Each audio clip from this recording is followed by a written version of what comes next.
just boarded the flight, getting ready to go to Chiapas. Our glory and our uniqueness and why we are as we are is because we are a plant-animal symbiotic species. All right. You got the spare? Yes.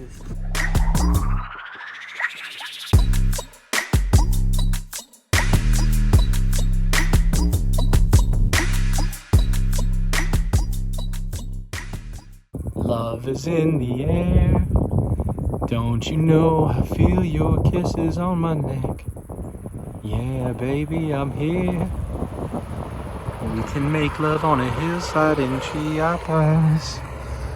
Oh yes, the Agave ismensis type locality in situ, right here in habitat in Chiapas, Mexico. This is a member of the asparagus family, believe it or not. Now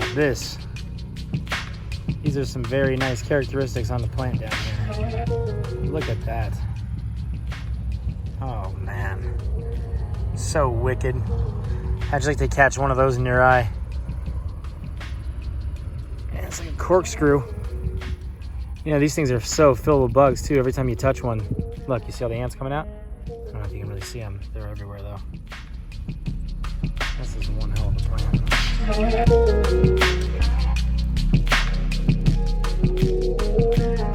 Take a look at this. So up here, it's the first cactus that I found on the trip so far, and it is an apuntioid of some kind. I've seen them along the road as we were driving in. I don't know if it's the same type that I've seen so far, but I don't know the subspecies. And this one's mostly spines. That doesn't really have any glaucids at all. That's a really good plant, isn't it? I do not know what that is. Anybody watching this that can ID this, I'd be curious. Now this is a cool looking plant. It's got a leaf structure that is reminiscent of Mimosa pudica, which is a cool plant. I remember from living down here, you'd touch the leaves and it would close up on you. Mimosa pudica, or the sensitive plant, is actually a weed in its native habitat, which is South America. I don't know if those are f***ing thorns. Oh wow, that is crazy. That is wild. Look at these spines on the thorns on this thing. Covered in ants. Wow. There's one of those thorns on the ground. That is really cool. That is really, really cool. This is the bullhorn acacia. So those little spines, you can see at the ends of them, they got holes, and those holes are where the ants will drill in, and they live inside of those little bullhorns. They have a symbiotic relationship. So what the ants do is they protect the tree from any other type of pests or invaders. And what the acacia does, it has these little tiny green donut shaped glands. When the new leaves are forming, it produces nectar that the ants like. So if you look at this agave here, you'll notice that it's got a lot of damage to the leaves. You also notice that you got big giant cow pies all over the place. And so the cows come through here, they're desperate, they're eating the leaves, they're eating the flower stalks off, eating up all the seed pods. See here, you can kind of see what I'm talking about. All the inflorescent stalks of Agave ismensis have been brutally mauled by heathenous cows, hellions bovines. Oh, well, if I'm on film, I don't know 100%, but it sure smells like it.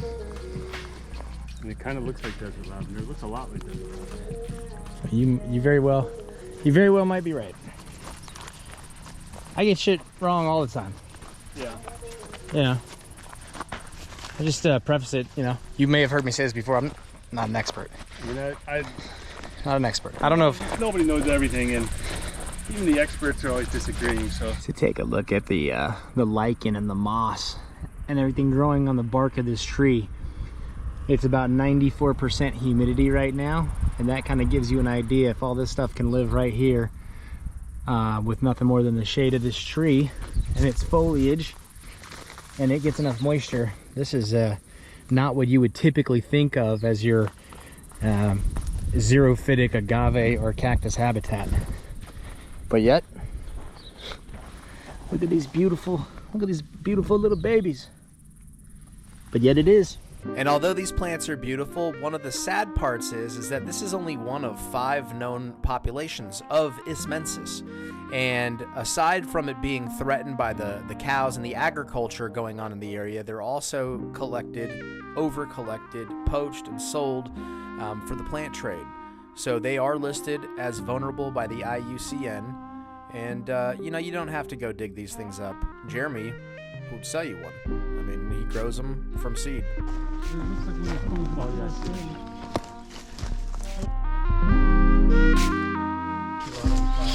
Oh, whoa!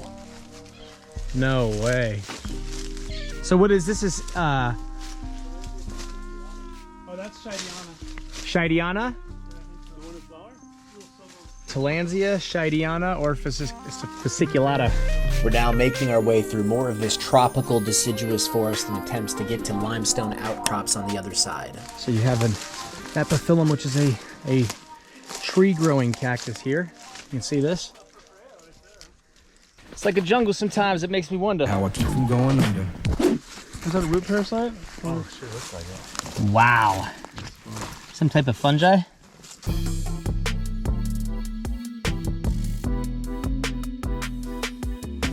More arborescent opuntias. I think it's probably like 15 feet high or so. They're all like trees.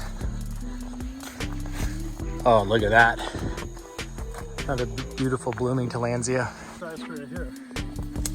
This is it, right here. This. That's what all this is. Yeah, I think so.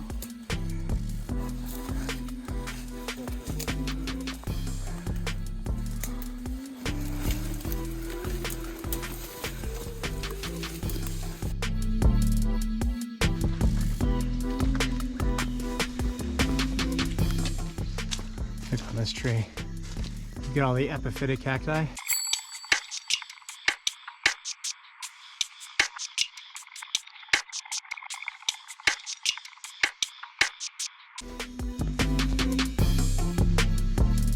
Shit, these are mossy rocks.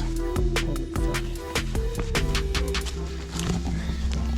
Walking through a houseplant jungle right now. Tell me you don't like that. That flaky Digitech camo deciduous bark. Oh yeah, baby, Bursera. It's got a mosquito. What a cool looking plant.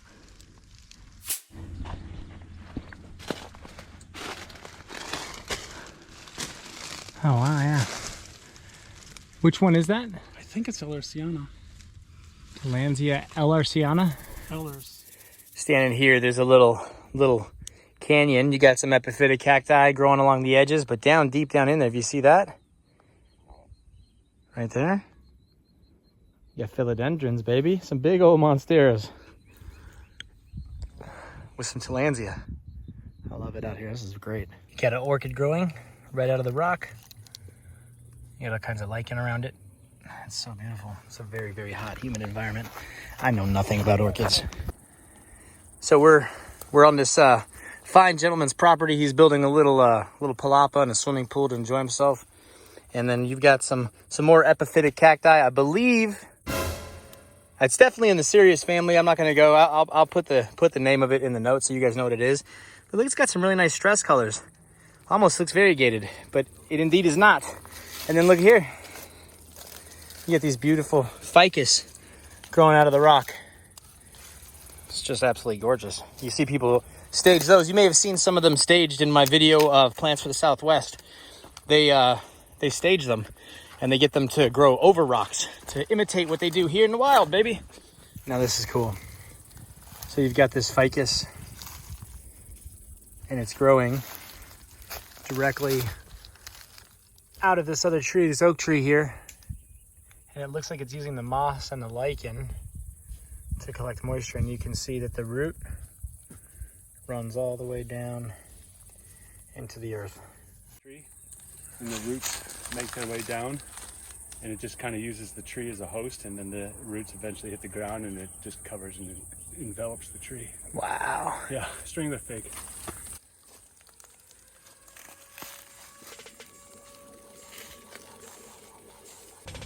Stop number 2, we are heading to Sumidero Canyon.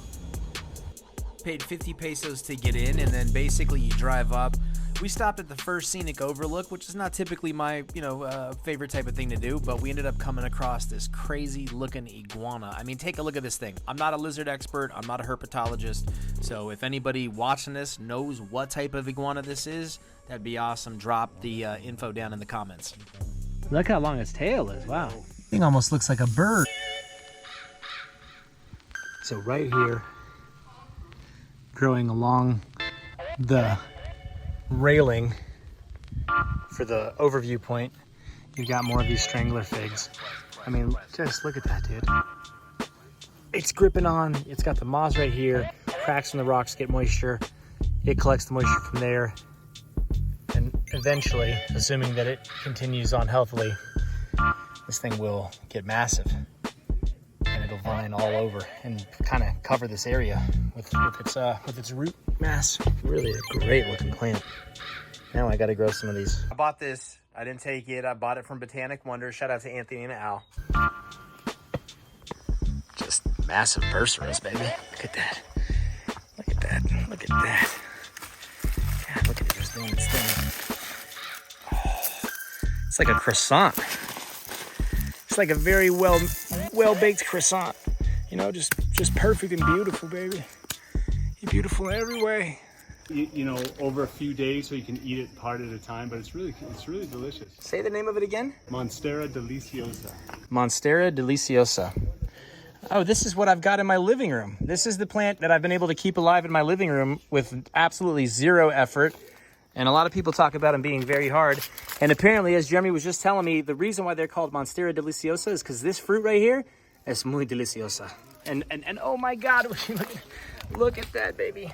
Oh God, give it to me. Give me that. Let me just touch it. Oh. Harder. Oh, bad. You're a bad girl. You're a bad girl, but you like being bad. Ooh.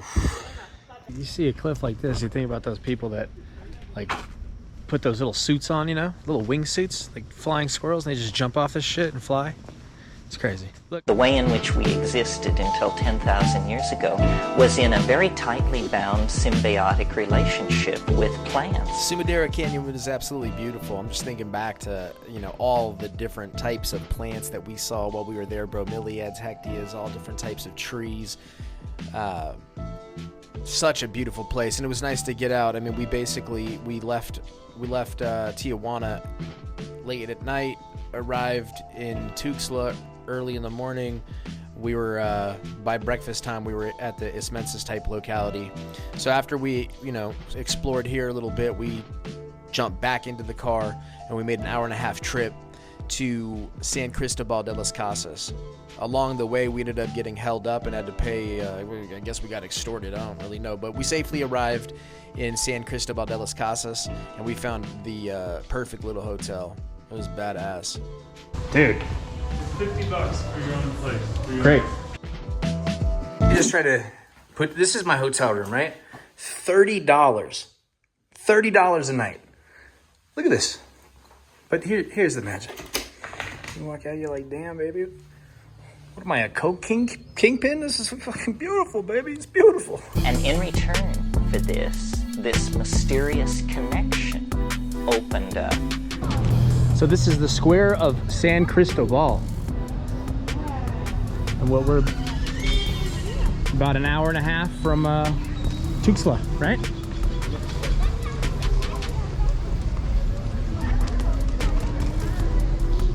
We're about 7,000 feet up. 7,000 feet elevation here. It started raining as we were coming in, and after the rain let up, the fog stuck to the mountains. They're really beautiful. The hotel, man, and I'm telling you, the hotel is $30 a night. It's $30 a night. You saw it. It's like ridiculous. Makes me want to come back down here and just to come stay here.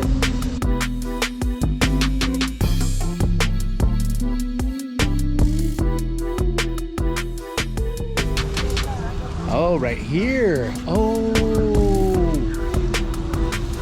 I was looking at this building. Oh, that's cool. Wow. That's beautiful.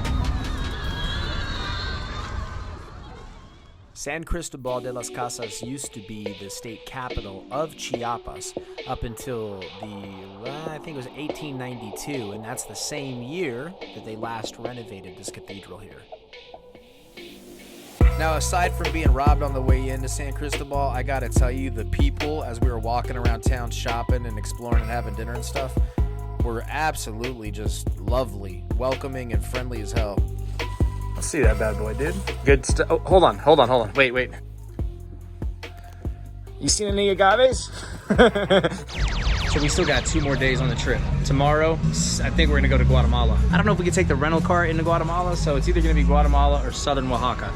Either way, you can't go wrong. It was raining when we were coming in, so some of the stuff that we passed, we're gonna go back and stop at and take a look at. There's a bunch of Chiapaensis agaves growing, a bunch of bromeliads, palms. We haven't seen any cycads yet. Hectias, bromeliads of all sorts. It's been awesome. And I'm really hungry. I'm ready to go chill in the room, dude. Ready to go chill in the room.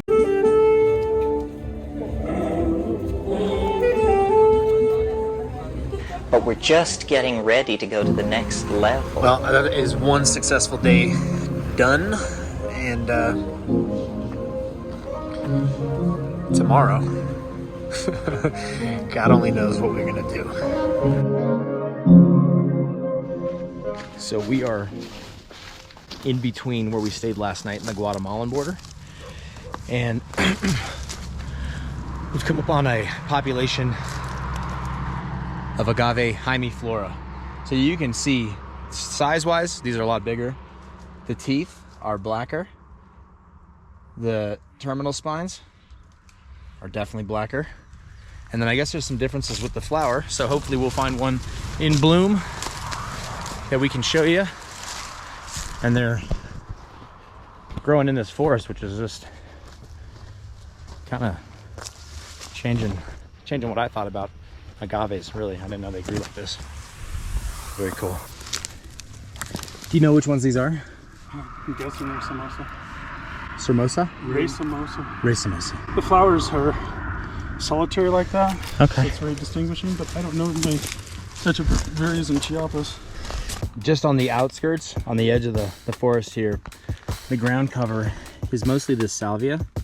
I don't know which salvia it is, but man, there are bees going to work here. There's a bee on every plant right now, and they're just doing what they do.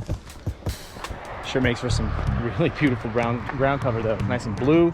And then you've got the rich reds, this iron-rich soil dripping down over the limestone, creating some really nice color palettes. Again, we're still approaching the border of Guatemala here, and you can see right here on this little rock face, you've got a number of agaves forming a nice little tight population here. And then, oh, look at that, check it out. There's an agave seedling. Look at this thing. It's just starting off, and it's growing out of basically moss. So this is like its germination chamber. So you saw in one of my videos where I show you how I grow from seed. I mean, this is keeping the soil nice and moist.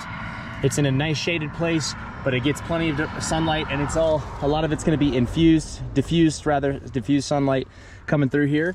So it's giving it everything it needs to start a nice life. And it's got its kin here on the, what is this?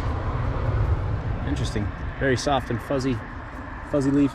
You've got tillandsias growing here. What else do we have? Appears like we've got some interesting little fungi growing here. These guys, little trumpet-shaped fungi. Tons and tons of lichen. Yeah, there's a lot of, look at these little mushrooms here. And then if we come over here, you got more of the hemiflora agaves. And then right here, check this out. Oh, look. You've got a ton of small echeverias. Right? 1, 2, 3. Bunch of little echeverias growing right here. Oh, wow. They're all over the place right here. And you can see the difference. So like these are more, they kind of are chalkier and have a more chalky purplish hue to the leaves. These are just pure green. So you see a lot of diversity in a particular population of plants. All right, moving right along. What? I think it's a Mauricio. Of what now? I think it's a Mauricio, but I'm not sure. Mauricia? Wow. We never did get the specific ID on this particular bromeliad, but we ended up coming upon our second locality, stopped on the side of the road, and then I scrambled up this, wasn't quite vertical, but it was kind of a rock wall, all limestone. Scrambled up this bad boy, and it, like I said, it was covered in hectias, all different types of bromeliad. You had echeverias, and now we're at lower elevation. So one of the things I noticed, you're at about 7,000 feet up in San Cristobal, but once you start to get lower, it starts to get drier. So you can see what I'm stepping on is all limestone and then dried brush and leaves and different things like that. In San Cristobal, around that area, the ground was like clay. It was like walking on compost. Everything was moist, much higher elevation, a couple thousand feet higher. This is here along the roadside. You've got echeverias, hectias, and agave pygmaea all growing here amongst the orchids and the bursaras and all kinds of other plants that I am not aware of or able to identify. But it's so cool. Look at these. Like every little crack has a seedling or something growing out of it. So you've got hectias, you've got orchids here, hectias, agave pygmaea, ferns of different kinds. So look at this little echeveria. I can't quite tell if it's getting ready to bloom or if it's putting out another head, but look at the stalk, and it's growing out of the pure limestone amongst the hectias and everything else here. But it doesn't have a whole lot of, this is probably a very old plant because there's not a whole lot of soil or dirt or anything for it, and yet it is still here. And even though it's small, I mean, you can tell it's old. It's really old, and it's a very beautiful small little echeveria. And I mean small. The size of my hand. Now I found a piece of one of these on the roadside, but it was uprooted and damaged and something had happened to it. But this one is here. This is not pygmaea. Look at that. Orchid flowers. So orchids growing all around here. See them? All the blue leaves, green leaves rather. Those are all the orchids. But this is definitely a different agave, and I'm not sure which one it is. And this is a mammillaria. I don't know which one it is, but nice little mammillaria there. It's badass, dude. I wish it was flowering right now. So I'm standing on the branch of this ficus, but I wanted to show you guys this bursara. This is just a fantastic looking bursara. It's got so much peely bark.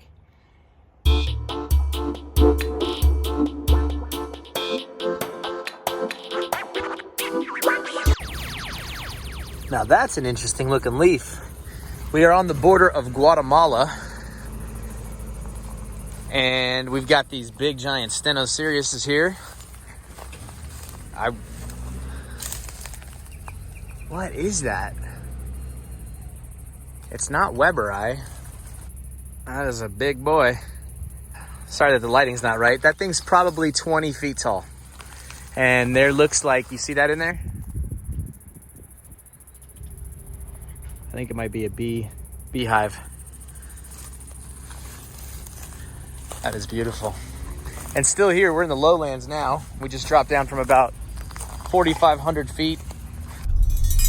We are on the borderline according to this thing. So I'm in Mexico right now, and I just stepped into Guatemala. This is the line right here. Aquí está la línea. So Guatemala, Mexico. I'm halfway in, halfway out. Aquí está la línea internacional. What does it say? This is the limit. This is the line right here. Yeah, dude. So you're in Guatemala. I'm in Guatemala. Okay, I'm gonna take a picture of you. Yeah, dude. Look at Kelly's in Mexico and I'm in Guatemala, dude. So into Guatemala we go. I mean, we went to the customs office and we got told 3 different things. They stamped Kelly's passport. They told me I had to go back into Mexico. At that point, I realized I was already in Guatemala. So we just decided to kind of essentially sneak in. From there, we hopped on a tuk-tuk, and what we needed to do is we needed to get transportation. We did not bring the rental car into Guatemala, so we needed to figure out a way to get towards Huehuetenango and then way up into the mountains up to 10,000 feet. So we were trying to find a driver. The guy in this tuk-tuk took us up to a spot where we met these bus drivers who had these like Mad Max lowrider crazy ass buses. So we're in Guatemala trying to go check out this other agave, and we're about to rent this whole bus. And they essentially tried to rob us, told us they were going to charge us one price the second we got on the bus. They tried to pull the old switcheroo on us, but we weren't having that basically. So we got off the bus and ended up finding a cab driver. The Mad Max like lowrider bus. Swapped it out for a little cam, baby. So we're trying to figure out what we're gonna do. I think we're gonna go back into Chiapas. Turned out that it's not quite gonna work out. And indeed, we were not able to stay in Guatemala or get to the locality that day. So we ended up making our way back through the rain to the border of Chiapas, got ourselves a room, got some dinner, went to bed. The roosters woke us up in the morning, and we got ready to go all over again, baby. Look at this fucker. Just doing the one leg stand. It's interesting, there's like two roosters in this coop. Fucking fog. You can see it moving. I need to shoot a time lapse. So this is our final day of the trip, and the plan was initially to meet back up with LB, the driver, and then he was going to drive us up into the mountains to meet up with his friend who lived up there, who had a 4x4 truck. Sadly, that road was closed, so what we ended up having to do was find a different route. LB tried to drive us across a pedestrian bridge. I couldn't even believe he went for it. I mean, the thing, you see how tight it is? It's ridiculous. He starts driving across it. All of the locals are looking at us, mad dogging us, and they can tell we're foreigners, right? So they have no patience for this crap. And then we get maybe a third of the way onto this bridge. I'm stunned and just befuddled that the car even fits. And some dude runs out and is like, nah. Hell no, back it up. This is a pedestrian bridge. And now all of the locals are even more pissed because we've got to now back up the car on this bridge that we could literally, but there's like an inch on each side. LB ended up scratching his mirrors, having to back us up out of there. Long story short, we back up out of there, park the car, walk across, have some kid in a tuk-tuk drive us up. We meet up with Woody, and finally we get up into the mountains. So we're now at 5,700 feet elevation, and you can see behind me like pines and oaks. So with the higher elevation, it's a lot cooler. It's a lot more comfortable once we got into the back of the truck, to be honest with you. And it was beautiful. It was a 2-hour drive, by the way, once we got into the truck to get all the way up to the mountain. And I'm sure that Woody, the guy who was driving the truck, and LB and Woody's dad probably thought we were nuts because they kept taking us to localities of agaves, and we'd say, no, take us to more. And they go, the other ones are the exact same as this one. And we're like, no, they're not. And then we'd get there and we'd show them the flowers are different, the teeth are different. At a drive-by glance, yes, they may look the same. But once you inspect a little further, you start noticing the differences. So now we've made it.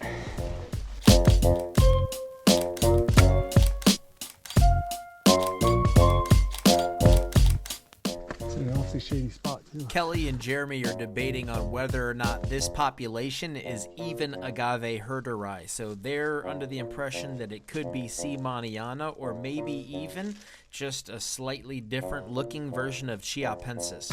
Either way, that would be extending the range for Chiapensis, as we are now in northwestern Guatemala here. And you can't tell, but this particular agave is growing on this limestone boulder that's like shooting up out of the mountainside. But all around us, all those stalks on the ground, that's all corn. So they're growing corn and potatoes and watermelons. This is all farmland. All the mountain people up here are farming. And Woody and his family were nice enough to invite Jeremy, Kelly, and I to sit down with them and have some lunch. And I gotta tell you, sitting with them having lunch was the highlight of the trip. And then after that, we had to dip back down the mountain. It started raining, so we all had to smash. 5 of us had to smash into this truck. It was cozy but not comfortable, baby. So we found the agave, we're coming back down the hill, and there was one of those Mad Max lowrider buses that broke down literally horizontally blocking the street. And so now we're walking, playing a game of musical vehicles, trying to find some way to get back to the car, to get back to the other car, to get back to Tuxtla. It's gonna be a long day. It's already been a long day. I don't know how well this video is going to come out, but we've got these columnar cacti growing along the cliff here, along the road. We're in Guatemala. I believe it's a Stenocereus. It could be Stenocereus, it could be Weberocereus, but I'm not sure. I'll have to look up. I didn't do any research on columnars or any of the cacti of Guatemala. And then you've got a river flowing down there if you can hear the water.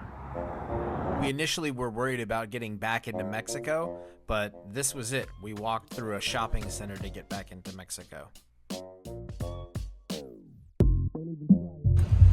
Finally, some fucking cactus. Look at this big ass Stenocereus. I mean, it's not the best cactus in the world, baby, but it's gonna do. I think that's a fruit. I do not think that's a new stem.